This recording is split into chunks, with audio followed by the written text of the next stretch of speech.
BA second year compulsory Hindi. पिछली video में हमने चर्चा की थी कबीर के बारे में, कबीर का जीवन परिचय, उनकी कृतियाँ। हम बात कर रहे थे कबीर की काव्यगत विशेषताओं के बारे में। पिछली वीडियो में तकनीकी कारणों के चलते थोड़ा उसमें कुछ दिक्कतें आ गई, तो हम वहीं से शुरू करते हैं। उस वीडियो में मैंने बात की थी कबीर की जो काव्यगत विशेषताएं हैं। जो पहला हम पॉइंट डिस्कस कर रहे थे वो था निर्गुण ईश्वर में आस्था। मैंने आपको निर्गुण का मतलब समझाया, किस प्रकार कबीर निर्गुण ईश्वर में विश्वास रखते हैं। उनका ब्रह्म बिना किसी गुणों और आकार के से रहित है। उनका ईश्वर वो जो है घट घट में व्याप्त है, उनके आपके अंदर है। आपको किसी मंदिर मस्जिद किसी गिरजाघर में उसको ढूंढने की आवश्यकता नहीं है, ऐसी कबीर की मान्यता है। मैंने आपको कबीर के दोहे का उदाहरण दिया था कि कस्तूरी कुंडली वसे मृग ढूंढे बन माही, ऐसे घट घट राम है दुनिया देखत नाही। तो जो मृग है वो उस कुंडली से जो उसकी खुशबू आ रही होती है, जो सुगंध आ रही होती है, वो उसकी कुंडली में होती है, उसकी नाभि के पास होती है, लेकिन वो उसे ढूंढने पूरे जंगल में घूमता रहता है, लेकिन उसे वो नहीं मिल पाती है। ठीक इसी तरह से ऐसे घट घट राम है दुनिया देखत नाही। ऐसे ही घट घट में, ऐसे ही कण कण में राम व्याप्त है, ईश्वर व्याप्त है, पर दुनिया इसको नहीं देखती है।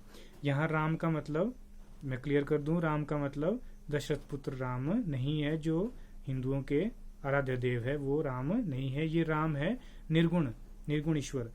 कबीर ने अपने निर्गुण ब्रह्म के लिए राम शब्द का प्रयोग इसलिए किया क्योंकि जो उनके गुरु है रामानंद, वो सगुण राम के उपासक थे। इसी प्रभाव के कारण उन्होंने अपने निर्गुण ब्रह्म के लिए राम संज्ञा का प्रयोग किया है। इसी प्रकार दूसरा अगर पॉइंट की हम बात करें, कबीर के काव्य में हमें जो देखने को मिलता है वो है गुरु के प्रति श्रद्धा, गुरु का, सतगुरु का महत्व। कबीर ने गुरु को महत्व दिया है। आप अक्सर कबीर के दोहों को कोट करते रहते हैं, चाहे कोई ओकेजन हो, जैसे शिक्षक दिवस हो, गुरु गोविंद दो खड़े काको लागे पाए, बलिहारी गुरु आपने जिन गोविंद दियो मिलाए। तो कबीर कहते हैं कि गुरु गोविंद दो खड़े, गुरु और गोविंद मतलब ईश्वर दोनों मेरे समक्ष खड़े हैं। काको लागे पाए, मैं किसके पैर पड़ूं, किसके पांव स्पर्श करूं। तो क्या कहते हैं कबीर, बलिहारी गुरु आपने जिन गोविंद दियो मिलाए, कि मैं तो अपने गुरु के ऊपर बलिहारी जाऊं, मैं अपने गुरु को मानूंगा, उनके पैर छूंगा, क्योंकि उस गुरु के कारण ही मुझे जो है वो गोविंद की प्राप्ति हुई है। उन्होंने मुझे उस गोविंद से, उस ईश्वर से मिलाया है। तो इस प्रकार हम देखते हैं कि कबीर का जो काव्य है उसमें गुरु को महत्व दिया गया है। इसी प्रकार अगर हम आगे की ओर बढ़ते हैं तो उसमें हम देखते हैं सामाजिक, जितने भी हमारे सामाजिक अंधविश्वास हैं, कर्मकांड है, उनके ऊपर कबीर ने बहुत अपनी सपाट बयानी से बहुत उसकी तीखी आलोचना की है। धार्मिक कर्मकांडों की अगर बात करें तो उसके कबीर निहायत विरोधी दिखते हैं। इसको हम आगे सब पॉइंट्स में हम इसको डिस्कस कर सकते हैं। जैसे हम इसके अंतर्गत क्या आएगा, नंबर 1, मूर्ति पूजा का विरोध कबीर करते हैं। कबीर जैसे मैंने कहा कि कबीर निर्गुण ईश्वर के उपासक हैं, तो वो मूर्ति या मूर्त या किसी मंदिर मस्जिद के में पूजा करने के लिए जाने के पक्ष में नहीं है। कबीर कहते हैं कि पाथर पूजे हरि मिले तो मैं पूजू पहाड़, ताते यो चाकी भली पीसी खाए संसार। यदि पत्थर पूजने से भगवान मिलते हैं तो मैं क्या करता हूँ, मैं पहाड़ की पूजा करना शुरू कर देता हूँ। ये ऐसे करने से प्रभु मुझे मिलते हैं। उससे अच्छे तो कहते ताते यो चाकी भली, उससे तो अच्छी चक्की है, इसकी पूजा करनी चाहिए, जो जिसका पीसा हुआ आटा पूरा संसार खाता है, जो किसी काम की है। एक मंदिर में एक मूर्त है, वो किसी काम की कबीर के दृष्टिकोण से नहीं है, वो एक पत्थर की मूर्त है, वो आपका ईश्वर नहीं हो सकती है। तो इस प्रकार कबीर मूर्ति पूजा के विरोधी हमें दिखते हैं। दूसरा, इसी के साथ कर्मकांड का विरोध करते हुए माला फेरने का विरोध करते हैं। जो हिंदू मुस्लिम आपने देखा होगा माला जपते रहते हैं, तो क्या कहते हैं कबीर, माला तो कर में फिरे जीव फिरे मुख माही, मनुआ तो चौदिसी फिरे ये तो सुमिरन नहीं। कहते हैं कि माला आपके कर मतलब हाथ में फिर रही है और जीव फिरे मुख माही, और आप यहाँ रट रहे हैं मुंह में राम नाम नाम राम जो भी है। कहते हैं कि मनुआ तो चौदिसी फिरे, जो पर मन है आपका वो कहीं जाकर कहीं घूम रहा है पार्क में, कहीं आइसक्रीम खा रहा है, तो ये तो सुमिरन नहीं, ये सुमिरन, ये ईश्वर का स्मरण कर ये नहीं हो सकता है। तो इस तरह से कबीर माला फेरने की निरर्थकता पूरे तर्क के साथ सिद्ध करते हैं। उसी के साथ आगे जो पशु बलि हम धर्म के नाम पे करते हैं, ये भी एक धार्मिक कर्मकांड है, इसका भी कबीर विरोध करते हैं। कबीर कहते हैं बकरी पाती खाती है ताकि काड़ी खाल, जो नर बकरी खाते तिनको कौन हवाल। हिंसा किसी भी अर्थ में जायज नहीं ठहराई जा सकती है। कबीर कहते हैं कि बकरी पत्ती खाती है, पत्ती, घास पत्ती, ताकि काड़ी खाल, वो भी एक हिंसा कर रही है, एक पत्ते को खा रही है, उसमें भी प्राण है, उस पत्ते में, उस घास में। कहते हैं कि अगर बकरी को पत्ते खाने की इतनी सजा मिल रही है कि उसकी खाल उधेड़ देता है जल्लाद, तो जो नर बकरी खाते, जो मनुष्य बकरी को खा रहे हैं, उनका क्या हाल होगा। तो इस तरह से जो पशु बलि है उसका भी विरोध कबीर करते। इसी प्रकार से जैसे कहते हैं इस्लाम पे कटाक्ष किया है, दिन भर रोजा रखत है, राती हनत है गाय, यो तो खून व बंदगी, कैसे मिले खुदाए। कहते हैं कि दिन भर आप रोजा रखते हो, व्रत रखते हो, सुबह से शाम तक भूखे रहते हो प्रभु के नाम पे, अल्लाह के नाम पे, और रात को आप जो भी है आपका पशु की बलि देते हो। तो कहते हैं कि ये तो खून व बंदगी, कैसे मिले खुदाए। इस तरह से खुदा आपको नहीं मिल सकता है। तो ये भी आप देखते हैं कि मूर्ति पूजा के विरोधी हैं, आपके माला फेरने के विरोधी हैं, आपके पशु बलि के विरोधी हैं। इसी तरह से तीर्थ स्थल पे जो आप स्नान करने जाते हैं, कोई हरिद्वार जाता है, कोई वाराणसी चले जाता है, कोई प्रयाग चला जाता है गंगा के किनारे, कहीं भी किसी भी तीर्थ स्थल पे स्नान करते, उससे भी कहते हैं ईश्वर की प्राप्ति आपको नहीं हो सकती है। कहते हैं कि नहाए धोए क्या भया, जो मन का मैल न गया, मछली सदा जल में रहे, धोए बास ना जाए। कहते हैं कि नहाने धोने से कुछ नहीं होगा अगर आपका मन का मैल, अगर आपका मन मैला है। कहते हैं कि मछली हमेशा जल में रहती है, लेकिन उसको जितना मर्जी धो लो, उससे जो दुर्गंध है वो कभी नहीं जा सकती है। इसी प्रकार से व्रत रखने का भी विरोध करते हैं। जो व्रत रोजा रखते हैं हिंदू धर्म के लोग, इस्लामी मतावलंबी, हम व्रत रखते हैं, रोजा रखते हैं, उससे भी कहते हैं ईश्वर की प्राप्ति आपको नहीं हो सकती है। इसी प्रकार से जो मंदिरों में जो जोर जोर से जो, चाहे वो लाउड स्पीकर्स पे भजन बज रहे हो, चाहे मस्जिदों में जो है वो अजान पढ़ी जा रही हो, उस पर भी कबीर जो है इसको भी धार्मिक कर्मकांड का दर्जा कबीर देते हैं। कबीर कहते हैं कि कांकर पाथर जोड़ी के मस्जिद लई बनाए, ताचड़ी मुल्ला वांग दे क्या बहरा हुआ खुदाए। कहते हैं कि कंकड़ पत्थर जोड़ के आपने एक मस्जिद का निर्माण कर लिया, और सुबह उठ के फिर मुल्ला मतलब मौलवी फिर अजान पढ़ता है, ताचड़ी मुल्ला वांग दे क्या बहरा हुआ खुदा है। क्या वो खुदा बहरा हो गया जो उसे इतनी सुबह सुबह रात अंधेरे में इतनी जोर से उसे अजान दे के पुकारना पड़ रहा है। तो इस प्रकार के धार्मिक कर्म कांडों का विरोध कबीर के आपको काव्य में आपको मिलता है। इसी प्रकार जो अगला जो पॉइंट आता है कबीर के काव्य की, जो अगली विशेषता है वो आती है जात पात का विरोध। कबीर समाज में जो जातिगत असमानताएं हैं, जातिगत जो भेद है, उसके निहायत विरोधी हैं। कबीर जो अपने जो जातिगत श्रेष्ठता का दम भरते हैं उनके ऊपर व्यंग्य करते हैं। उदाहरण के लिए अगर आप हिंदू समाज को ले लें तो ब्राह्मण अपने आप को ऊंची जात का मानते हैं, दूसरे को नीची जात का मानते हैं। तो उन ब्राह्मणों पे, उन जो ऊंची जात की जो मानसिकता रखने वाले लोग हैं, उनके ऊपर कबीर का जो व्यंग्य है वो इस तरह से है कुछ कि जो तू बामन भामनी जाया, आन वाट से क्यों ना आया। कि अगर तू ब्राह्मण ब्राह्मणी का जाया हुआ है, उनका पैदा किया हुआ है, तो तुझे तो दूसरे रास्ते से क्यों नहीं आया, तू आन वाट से क्यों नहीं आया, दूसरे रास्ते से तूने क्यों नहीं लिया पैदा होने के लिए। तू भी, तेरा जन्म भी वैसे हुआ जैसा आम इंसान का होता है।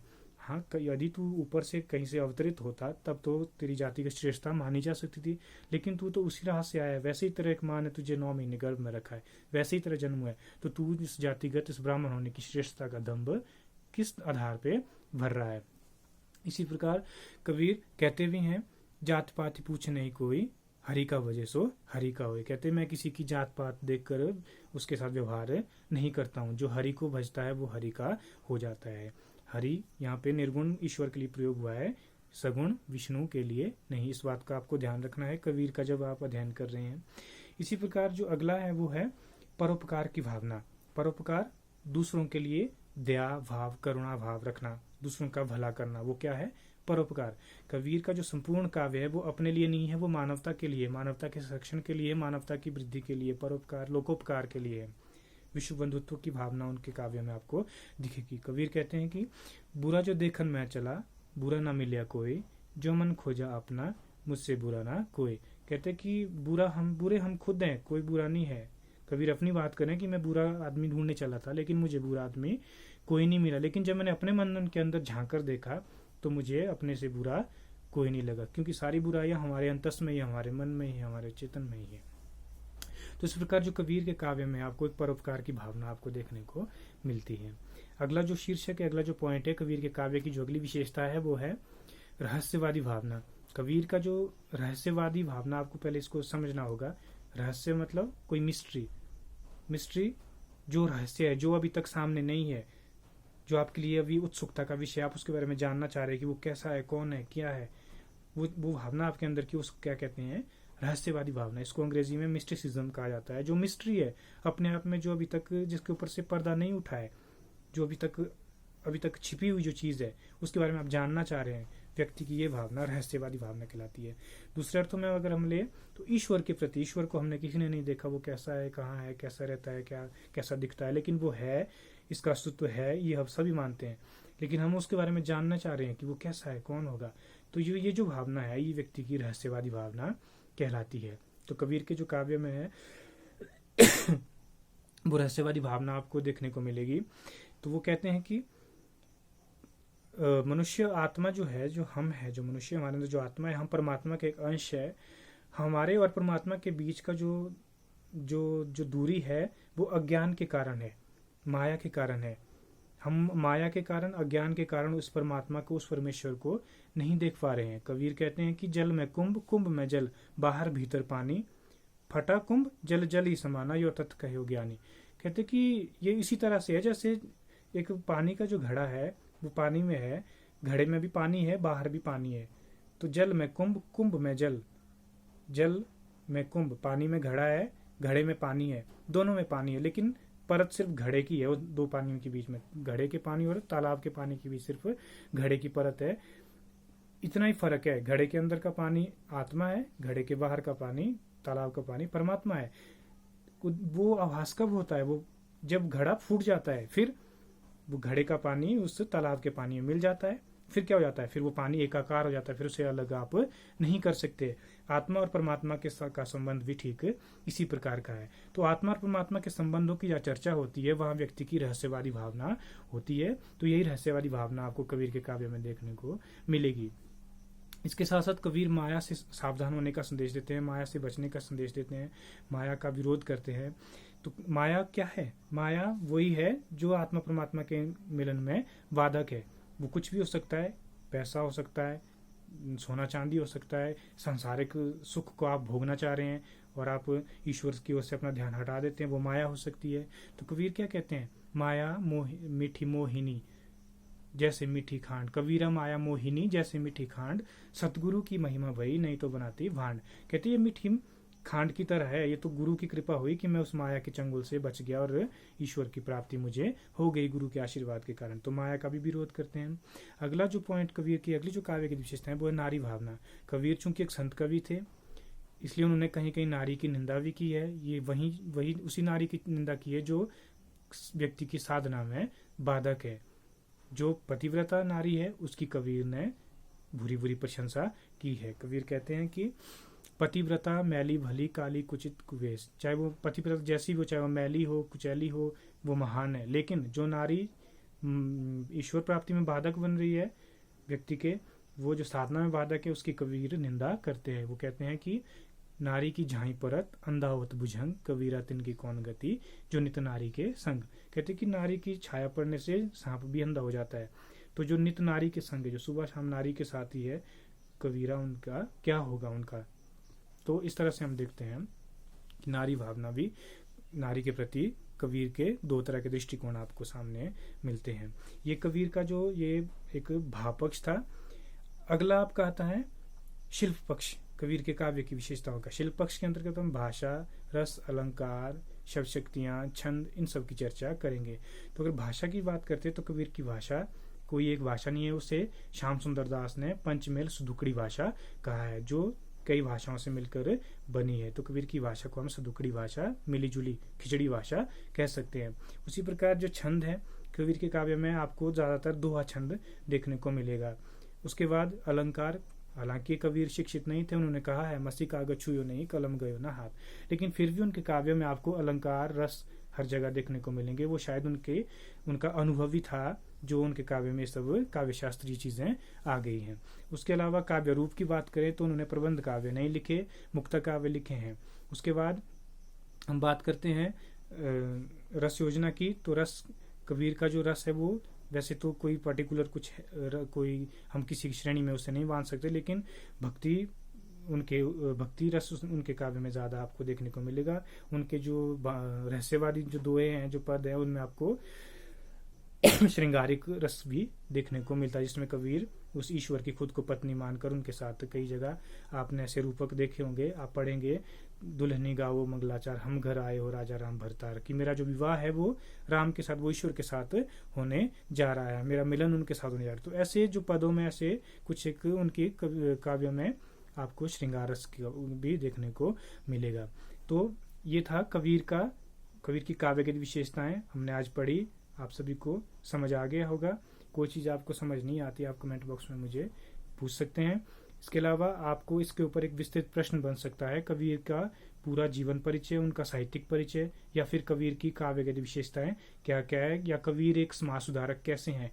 प्रश्न को किसी भी तरह से मॉडिफाई करके पूछा जा सकता है, तो इस तरह से आप इस प्रश्न को तैयार कर सकते हैं। आज की अगली वीडियो में हम कबीर की जो पोइट्री है, जो कविताएं हैं, जो दोहे लगे हैं आपके पाठ्यक्रम में, उनका अध्ययन करना शुरू कर देंगे। तब तक के लिए नमस्कार।